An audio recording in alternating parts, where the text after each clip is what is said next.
It's a great pleasure to be talking to you, Nathan, today. Could you please introduce yourself and what do you do for business?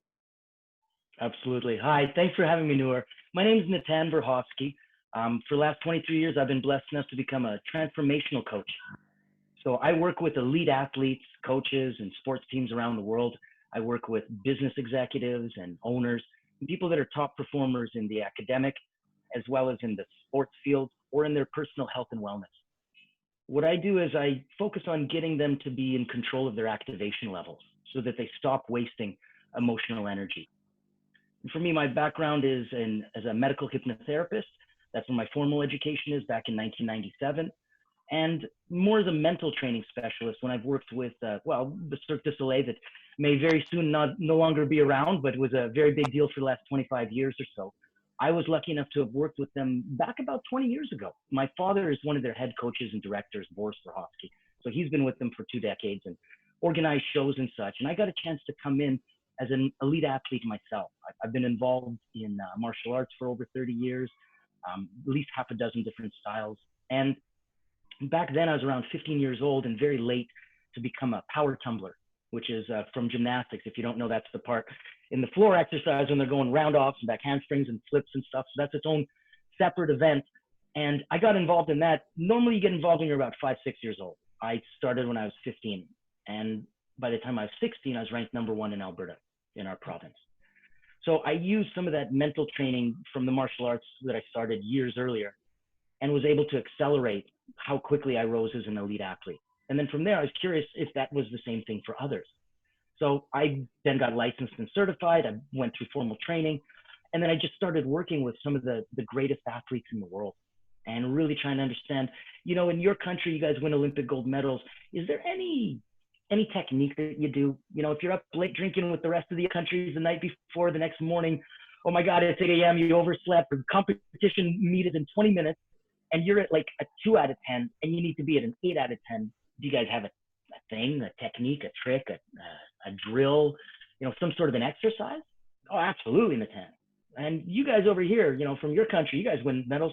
What about if you're ever too uppity and you're just too much energy and you need to calm down because you're about to do a press interview and you don't want to come across as some, crazy hyper guy. You just want to be calm, cool, and collected. You're at an 8, you need to get to a 2. Is there a technique you guys have? Oh, absolutely. So I'm a 20-year-old kid taking notes, and put it all together and put about 23 of these mental, physical, and emotional drills together. That combined with my medical hypnotherapy, my background in neuro-linguistic programming, different philosophies that I've studied, such as Huna, and my own past as an elite athlete, started coming together in some of the theories and the principles, as well as these concrete step-by-step exercises. So it wasn't just talking about sports psychology or talking about motivation and, no, you're too low, do this. You're too high, do this. Very concrete. Proof is in the pudding. You can call my bluff in about 5 seconds. You can try it and go, that didn't work at all. Or, wow, I didn't think it would work, but damn if it didn't, because it's coming not from me. I didn't make this stuff up. So it'd be great to take the credit or something like that. No, there's much more credit, and it's worth much, much more knowing it's tried and true, knowing it comes from Olympic backgrounds, knowing it comes from that peak performance mental training mindset. So that's a bit of a long-winded way to say here I am and what I do.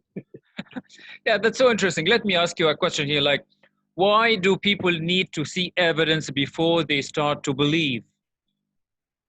They don't. And that's the funny part. It's a very Western mentality in order to do that. In the East, where I train in that philosophy, they'll teach you to punch like this 10,000 times, and then you'll know why. In North America, no, I'm the student. I have to ask.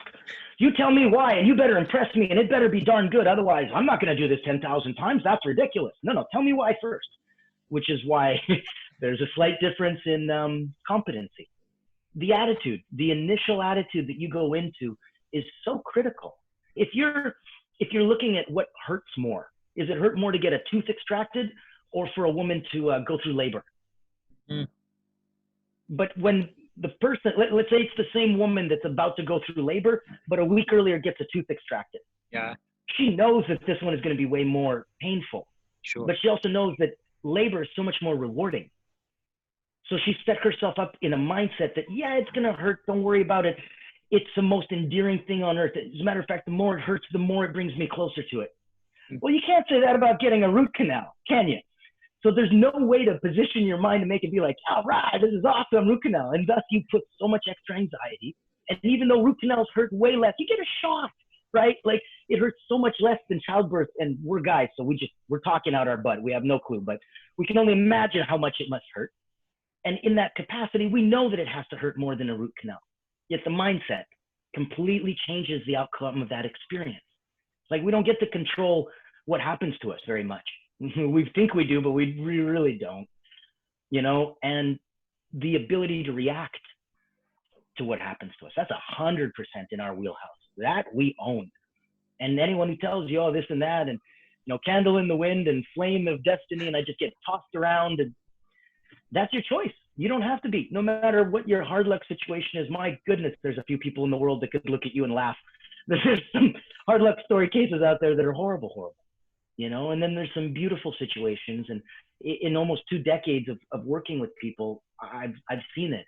I've seen some of that beautiful side. I've seen human nature that is just so beautiful, it'll take your breath away, you know, those kind of things. Let me ask you another question, a difficult question here. Like you want people to put a lot of effort with no clear idea, with no clear conviction, with no logic. Like you can see the results further on, but I cannot let you see the results now. What kind of... If that was everybody else, yes, that's exactly what everybody else is doing. I'm doing 100% different than that. So my results are immediate. If you and I right now want to take 5 seconds, well, let's be honest, 45 seconds, we do an exercise right now. I tell you before the exercise what you're going to feel. And if after the exercise you call my bluff and say, I didn't feel that in 10, we can end the interview. That's putting my money where my mouth is. How about that? Yeah, that's what I mean. Like, how do you deal with, how do you talk to, how do you address to the people's mentality? I am a little bit, let's say, spoiled in that regard. I very carefully choose who I work with. I work with people. I'm not here to teach you how to fish.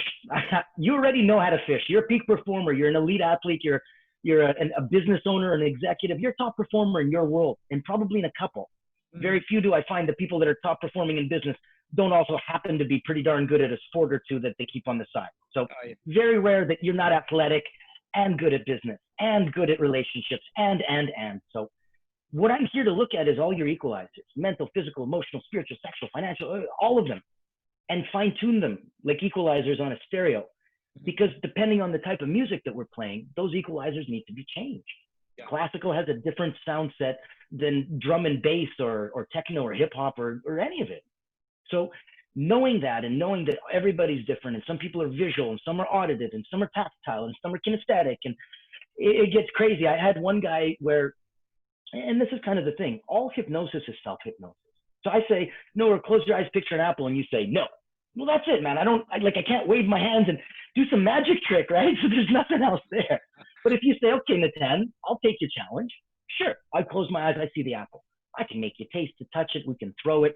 Yeah, we can turn it into apple pie. So there's so much that we can do as I'm a guide, and that is the maximum amount my role is. You're the doer. You're the athlete. I'm the coach. It's a very simple analogy. And that's why I love working with athletes, because they're used to a coach telling them what to do and then just shutting up and doing it. It's beautiful. Mm-hmm. On the other side, they're also used to being visual.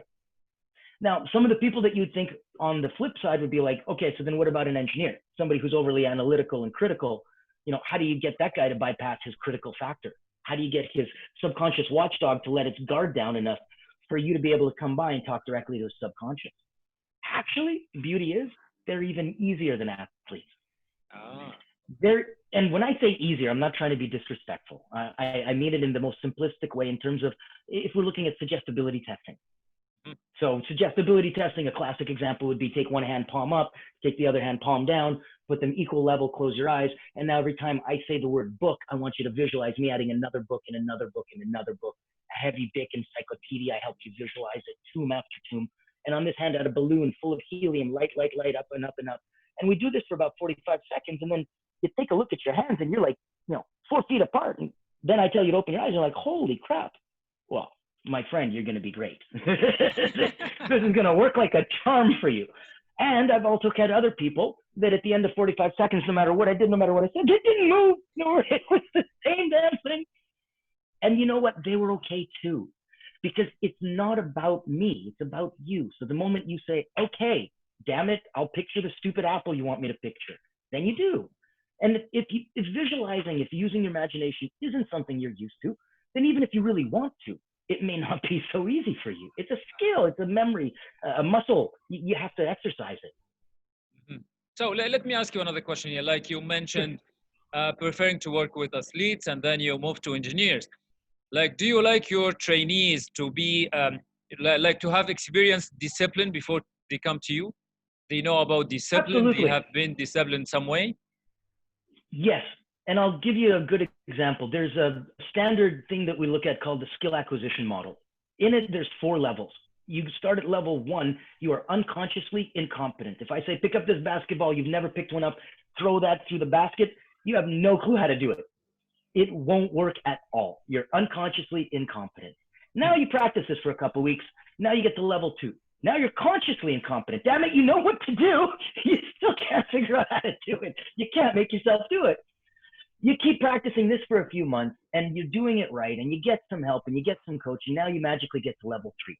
Now you're consciously competent. Now 7 out of 10 are going in. Holy crap, you should hit the MBA. This is flicking amazing. That's great. That's the level of people that come to me. That's the minimum level of people I start with that work with me. Okay. When you're consciously competent, because I bring you from 3 out of 4 to 4 out of 4. 4 out of 4 is unconsciously competent. That's Michael Jordan. That's 3-pointers without looking at the net. And that's 10 out of 10. That's the highest level. That's getting to 10 out of 10. So there's been definitely, books I've written and programs and video courses and series and those kind of things. And we focus on those things. We focus on trying to wrestle it and wrap our arms around such an issue, such a concept, such a thought that usually people just blah, blah, blah about it. And you can get 10 people and you'll get 12 different opinions. And they'll talk about it for 2 weeks. And at the end of it, there's nothing concrete. Nothing has ever been done or changed. Nobody, you could have written a book if you would have recorded it, but there's nothing cohesive. And there's nothing that means anything. So it's comprehensive, but to what end? It's a tomb, but for why? Just a lot of info about something. Very interesting. Okay, the next question is, can you refuse some trainees? Simply, of course, very clearly. If my energy level doesn't vibe with them, no. Like, I'll give you an example. If I have somebody who wants me to come across and, they got their arms crossed on their chest and you better prove this to me and where did you come from?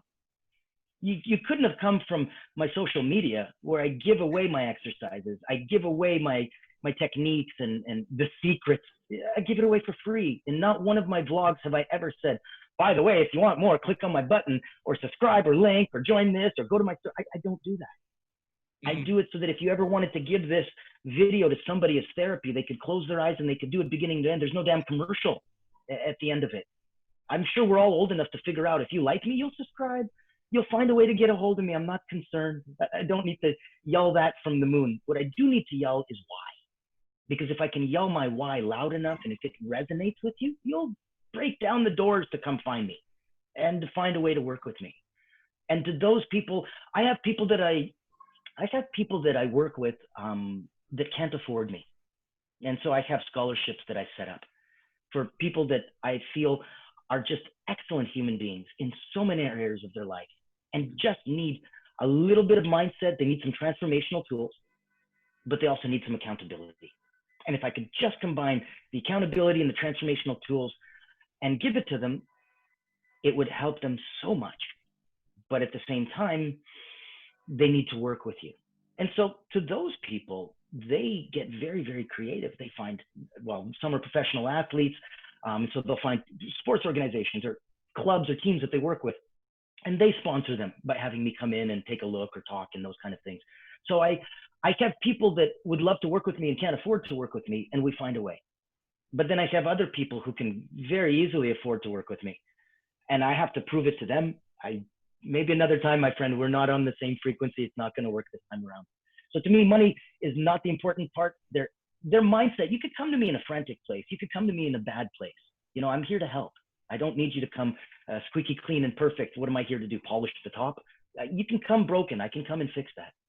But you need to come with a level of competency.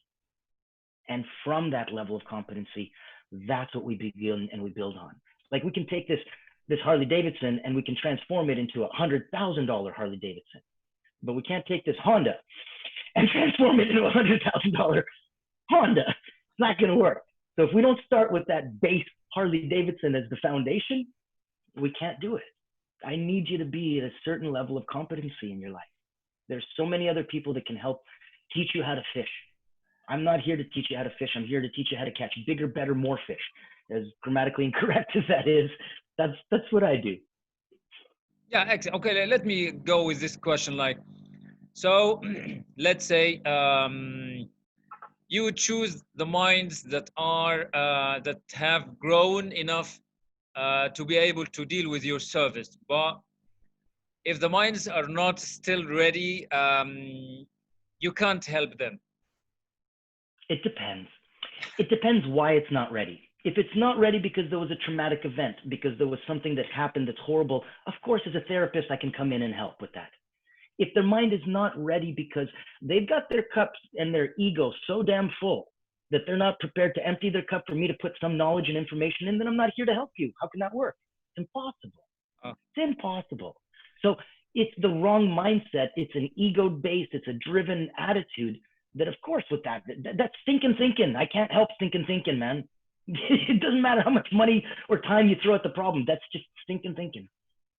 So wrong attitude, wrong mentality. No, I'm not. I'm here for people who understand and appreciate what you can do if you had somebody who opened the door and said, how can I serve you today? What in my world of decades of knowledge and expertise and education and experience, if I laser beam focus everything that I can think of and do, what can I shine that light on? What problem do you have? And we will rip that apart. That's empowering. That's transformational. Let me ask you another question here. What kinds of minds do you refuse to work with? The ones that we just talked about, the ones that are negative, and not just negative because the situation happens to be negative and you don't have coping skills. We can teach you those. But negative is a foundation. Negative is a fundamental core belief. Like, I'm an optimistic guy. I can't help it. My cup is always half full. It's just the way I'm wired. Some people obviously would have to be wired the other way. And that is very difficult to mess with somebody's core foundation, fundamental belief and value system. That's a little bit more than what we do in a peak performance mental training. That's more hardcore therapy on that side. So what's the mindset that I'm too cool for school? There's nothing you can teach me. Show me and prove it. Like any of the negative ones, all the negative mindsets that are just really, really not conducive with you saying, and I don't need you to come on board and go, oh my God, wow, thank you so much. You're the greatest thing ever. I don't need that. But in a normal middle of the road where there's respect, there's an appreciation and an understanding, because I'm not inexpensive.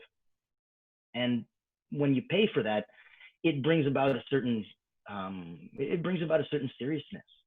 Like if there's very little investment, there's very little commitment. When there's a very significant investment, holy crap, there's a serious commitment. I dropped $10,000 to go work with my transformational coach. I will come with paper and pen and I'll be paying attention, my friend. I'll be taking notes. I am all there. My cell phone is not even, forget about turned off. It's not even in the room because it's to that level. And if my investment wasn't that strong, maybe my commitment would be, maybe not, but there's no need to check. It's one of those things that just magnifies and multiplies itself out into the universe. Like, you know what I mean? So if you're not personally buying the products or services that you do, and if you don't have experience with that, and if you don't know how you can do that and spend more than you feel comfortable with, believing and knowing that you're investing in yourself, and that of all the educations on earth that you could ever spend, this would be the best one you could possibly do. Yeah, that's like more than whatever I can say. Okay, let me ask you this question.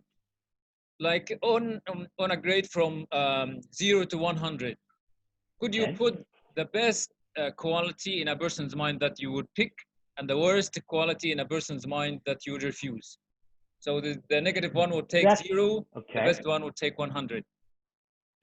100 would look like, I can show you an avatar. 100 would look like Elon Musk. 100 would look like an Olympic gold medal gymnast. 100 would look like Bill Gates and his foundation. 100 would look like Mother Teresa. 100 would look like anyone that you could conceive of as just an absolutely, you remember all those equalizers we talked about? Somebody who's just got those turned up, man. And they're just excellent on all levels.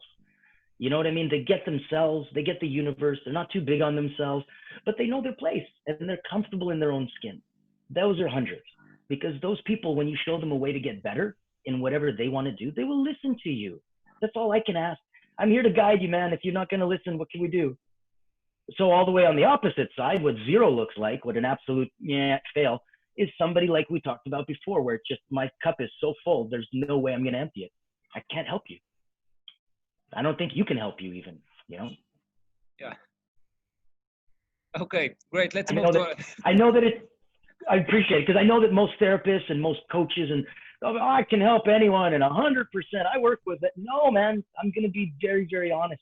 If you want to get your money's worth, if you want to feel a transformation, a life-changing result, you got to be ready to commit. You got to roll up your sleeves. You got to do so much. You got to be so ready. And opening your wallet is just a part of it. You got to open your mind. You got to open your schedule. You got to open up your heart. And that's a way harder thing to do, to open your wallet. I'll spend a lot of money tomorrow if I don't have to go into therapy and talk about, painful things that happened in my past. Everybody's like that. But that's where the transformational work gets done. That's why one of the programs I do is called the Limitless Program. And it's 6 weeks of intense coaching with me, because I don't charge by the hour. I can't guarantee you a result in an hour. After 2 decades of doing this, I kind of know the way that I work and the way that I can impact people. So my minimum time frame is 6 weeks. We need 6 weeks to work together. Absolutely. So you need to come. And most people that are an elite athlete or a business top performer, trust me, they're working with something new. There's something on the back burner always. There's always something that's actively paying the rent and keeping the lights on and the doors open right now. And then there's 2 new people that they're supposed to talk to tomorrow that, oh my God, could change everything. And if that's not the case, then you're a part-time entrepreneur. This isn't what you do, and that's okay. But every single person that I talk to worldwide has that same exact story. Otherwise, you're not hustling. Otherwise, this isn't working for you. Otherwise, you're not working in this. Like, you know what I mean? You might be working for your business, but not in it. It's not why, I could go get a job if I prefer to do that. That's not going to work. And God knows, if you've been doing this long enough, you've had enough offers and stuff. So I want to make sure that the person that we can help is everybody who's got the willingness to be helped. Everyone who has the mindset that can empty their cup. Everybody who, has hit a place where I don't need you to hit rock bottom, but I do need you to come with a little bit of pain, a little bit of something that we could look at to improve upon.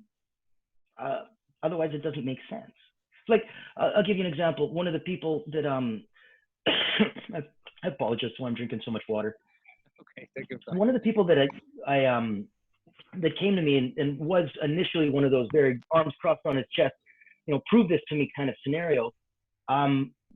He was unique because he had all the check marks. He had tons of money. He was young, like model good looking, had a 20-year-old lingerie model wife, had beautiful children. They loved and respected him. He worked 4 hours a day, feet on the sand, vacationed every 3rd week. So every check mark of happiness, loved, respected, pillar of the community, the whole 9, the most complete, perfect life. You could just die. So perfect, miserable, miserable, and doesn't know why he's miserable, because he's aware enough and cognizant enough to understand that everything around him is just bloody beautiful and perfect. What the hell is wrong with you? Stop it. It's open your eyes and see the amazing life that you have. Stop it. And he is trying to, and he can't figure out why he's not happy. And so when he came to me with his arms on his chest and gave me one of those egotistical, you got 3 minutes, go ahead, prove it to me. You get this right, I'll work with you for the rest of my life. I'll sing your praises to the end of the moon. I said, okay, so you're looking for happiness? That's it? He goes, yeah. Yeah, I got everything else, my friend. Trust me. Everything else you can think of. Just missing happiness. Why the hell am I not happy? Go. Well, let's call him Bob. Bob, that's easy. When's the last time you actually progressed at anything? When's the last time you learned anything, did anything, moved anything? When's the last time that you went from where you were to someplace a little bit incrementally, marginally better? So when was the last time you grew in any way, shape, or form, mentally, physically, spiritually, emotionally, sexually, financially? When was the last time that you challenged yourself and rose to that challenge? When was the last time that happiness equaled progress and progress equaled happiness in your mind? Because that's why you're not happy. And he's like, son of a beep. I haven't challenged myself in a while, man. I just couldn't understand why I'm not happy. I'm looking around. And so I waste all my time just trying to go through this mental checklist of, well, why aren't you happy? And everything keeps checking out and I just keep running through it every day and it doesn't make sense. I'm like, you're spending all your time on that instead of going out and trying to learn something, do something, be something a little bit more than you are today. And my God, you'll have a smile on your face. You can't help but be happier after that. It's the secret to happiness if you wanted to look at it that way. Progress, one word. Yeah, that's fascinating. Okay. Needless to say, he's been a customer for the last year, and then some. He got converted very quickly and went, damn it. And at that moment, you could almost see it on his face. He literally just emptied his cup. He threw away his cup. He's like, forget it. I don't even know if I need a cup anymore. Talk to me, man. Now I understand what the hell's going on. Help me. And that's an interesting point, because a lot of people believe that you need to be at the exact same level as the people that you coach or try to help. That's not true at all. I don't need to be a billionaire to work with billionaires. I don't need to know how to do a triple twisting double backflip to work with an elite gymnast. I don't need any of these things. All I need to know how to do is help. All I need to know how to do is at that moment that you're like, I got this thing, or this, I can't figure out this thing or something. I just come in, and to be fair, it's very easy to just see, oh, maybe you didn't think of this. Oh, maybe you don't see this. Oh, maybe you don't notice that this is something that you need to focus on. Oh my God, thank you. Because when you're playing at the highest level, I'm not coming in and rocking the foundation. I'm moving marginal, 1 degree to the left, 1 degree to the right. It's incremental. It's almost microscopic, the amount of adjustment I do. But when you're somebody that makes $10 million a year, as an example, my 1% to the left, my friend, is significant. And it impacts everything, mentally, physically, spiritually, financially, all of them. Yeah, so interesting. So let me ask you about your techniques. Like, what kind of techniques do you use with your trainees? Depends what's needed. I've got a carpenter's tool belt and pretty much pick the tool as needed. There's a set course, like when we do the Limitless program, for example, that one is Tuesdays, Thursdays, and Sundays. You will be working with me one-on-one privately, the way that you and I are now. So Tuesdays, we'll be going through mental training. All the 23 mental, physical, and emotional drills, I will be teaching it to you, as if you're becoming pre-certified as a medical hypnotherapist yourself. Use it on yourself, use it to family, friends, loved ones. It's a life skill that you'll have forever, like learning how to be a chiropractor. Same thing. Not literally the same thing, but you get my point. A life skill that you can use for yourself or for others. That's the parallel. Once you learn those mental, physical, and emotional skills on Tuesdays, on Thursdays, then we do physical. After several decades as a martial artist in a bunch of different forms, I've gotten quite a few katas and breathing exercises and moving meditations that we can do to keep your mind completely off your body. And on Thursdays, that's what we do for that session. We move. We move and we don't think. And when we start thinking, we move more, and then we stop thinking. And it is a beautiful thing to get in your body and out of your head. Like your head, your brain, your mind, it's an incredible, incredible servant. But what a crappy master. Yeah. I can't ask it to do anything. It's going to always pick wrong. It's always going to pick lazy. It's always going to default to the lowest, the lowest common denominator of effort. It doesn't care about what the results are. It doesn't care about the outcome. It's going to logicize it any which way. So you can logically convince yourself in any which capacity, good, bad, indifferent, doesn't matter. That's why, no, we need to have Sundays. And Sundays, I lift the lid. Sundays, I do the therapy. Sunday, I put on my therapist hat. I go in, and it's great that on Tuesday you learned how to do my mental scream drill, and now you can do that to yourself. But now I do it to you, and it's fundamentally different. And in a Sunday therapy session, we need a couple days in between for you to digest what the hell just happened to you. And in that time, you don't get to digest for fun. That's when the accountability kicks in. Tuesday, Thursday, Sundays, you got transformational tools. Monday, Tuesday, Wednesday, Thursday, Friday, Saturday, Sunday, you've got accountability. So 2 ways, not one. First way is success journal. Your success journal gives me my highs, my lows, and my highlight of something cool, interesting I learned, I thought, I felt today, every day. Separately from that are your daily track sheets. Daily track sheets are going to go -10, 0, +10. Rate yourself right now when you wake up first thing in the morning, when you first get to work or start your day, at lunchtime, or if you're taking a break in the middle of the day, at the end of the day, and then again right afterwards, right before you go to bed. So 9 a.m., noon, 5 p.m., 9 p.m. and rate yourself. And then over the course of the next 6 weeks, see how that changes and how every Tuesdays at lunchtime, how interesting.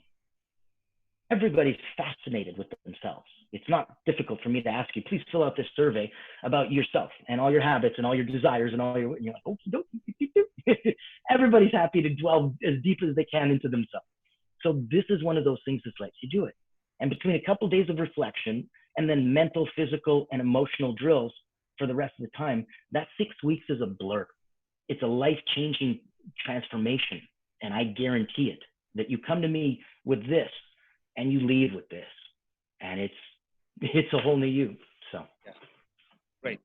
So how do you define your business, or what is your concept as a business dealing with other companies and dealing with other industries in the market?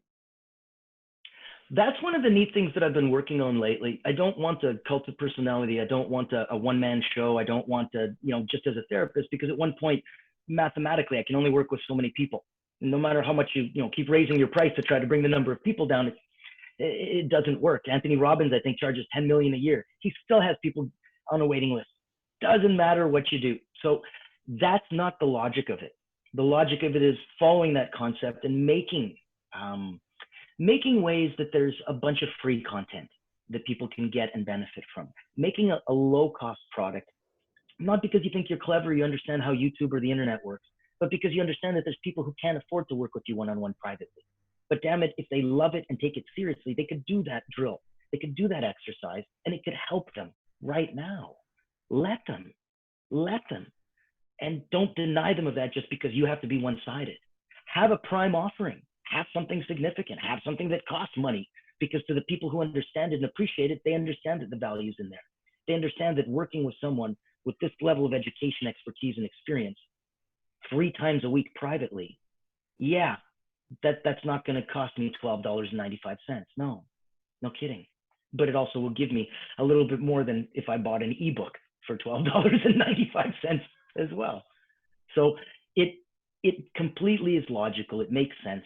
You know what I mean? You get what you pay for is an old acronym, and it makes sense. Okay, what is the future, or how does your business, or how will your business develop in the future?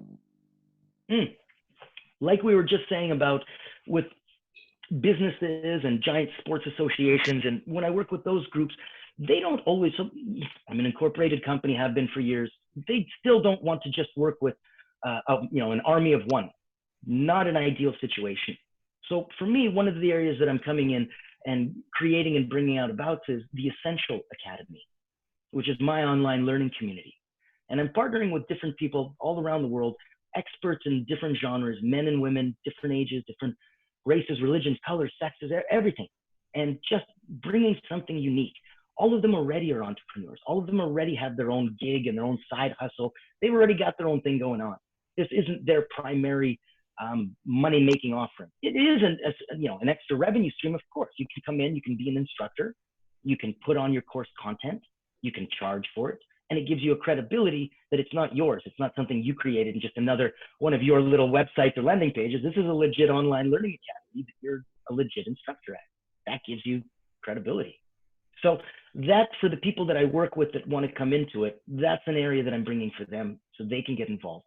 On the side of the client side, they see that you are an academy and it comes with a certain donatation. And that is proper because of the respect needed for the people that you're working with, for the work that you're doing, for the people that you're trying to help, not for yourself. It's no ego. It's not respect for me. It's for the change. It's for the help. If you don't respect your change and your help, how am I supposed to? You know? So, and if you don't respect me, and well, then how am I supposed to? It's just a very logical, very, this is not difficult thinking. This is very, very elementary. Yeah. Let's go to another area here, like how much can popularity or fame help with your business? Depends. Popularity. I'll give you an example. On Facebook, I wasn't doing very much. I'd say about 5 weeks ago, I had about 150 friends. Not my main platform. On LinkedIn, about 6,500. So I focus on that as a business model. But on Facebook, I said, sure. And all I did was post. And we posted the type of vlogs that are not self-serving. They're just 100% free content that other people would absolutely charge for. And after giving it away, week after week, I noticed the number of people that were just starting to come. All of a sudden now, 5 weeks later, I'm at, I think, about 1,700. So we're looking at going 10x in 5 weeks. Facebook sent me an email saying, from their UX designer team saying, want to give you some money for a 45-minute interview to just try to ask you and figure out how the heck did you do that? Because you didn't send out one single friend request. Why are all these people noticing you? I can, with no ego involved, I can guarantee you that in the time that you and I have been speaking, another dozen people have wanted to connect. And I don't know why, and I don't need to know why. I know that when I go through each and every one of their profiles, the way that you and I connected, I look for someone that either I can work with, or that I can admire, or that I can help, or that can help me. There has to be something, you know? And when I see that, that's great. I've connected to some people that aren't in a situation where I can help them right now. But I know that some of the free materials that I have can. And right now, that's all they need. And that's fine. It's not the perfect time for everybody to have access to everything, you know? And so you got to try on a couple different hats. You got to see what fits. You got to see what works. And then you can really come into what this period of time is best for. It's not going to be the same. These are snapshots. These are mental, physical, emotional, spiritual, sexual, financial snapshots of our life. This is just a moment in time. That's it. Tomorrow is completely different. Right now is completely different than a second ago already. And it can never be the same again. That's just physics. So how are we not taking every new moment and every new opportunity and every new fresh breath of air and every 7 years when our cells completely recycle? How are we not living new? How are we not coming into our own? How are we not acting as individual as we're meant to be? We have completely different fingerprints, you and I. It would be very weird if we had the same job and the same haircut and the same clothes and the same wife, and that would be freaking everybody out, because we're meant to be different. We're not ants. And even in ants, some ants are different than other ants within the same damn, like nothing is meant to be the same. It's so fundamentally set up that way that you can automatically meant to be individual. Yet how many of us are truly living that genuinely unique individual life? How many of us are living our own story? Like, you're the actor in your own story, right? This is you. You when you die and the story ends, the credits roll, that was your life, man. So how come some people are playing a bit part in their own movie? How come some people aren't like the star in their own damn movie? That's crazy to me. Yeah, that's an area that I help with. Yeah, fantastic. Let's go to another question. What misconceptions do people have about life coaches? Oh goodness. And you know what? And for me, I got to say, this concept of transformational coach, it's a term, and it's not one that I'm 100% with, but I find that it's close enough to what I'm trying to do that it works with. Life coach, business coach, executive coach, transformational coach, emergency mindset coach. If you Google them, not only will you find 27 of them, I don't know who, but magically, there's standardized pricing for all of this stuff. It's madness. So an executive coach is this much per hour, then a life coach is way down here at this much per, and I'm like, what? None of it makes any sense to me. I use the term because some people aren't understanding what mental training specialist is. I use the term because some people don't like that my formal training is a medical hypnotherapist, and that's a term that bothers them. I use the term coach because I'm not a trainer, and I have nothing but the utmost respect for trainers. But trainer is someone who can fundamentally take someone who's at already a skill level and work on them and improve them and make them a little bit better. That's what a trainer does. A coach can take someone from scratch who has no basis of any kind and coach them to a level of mastery.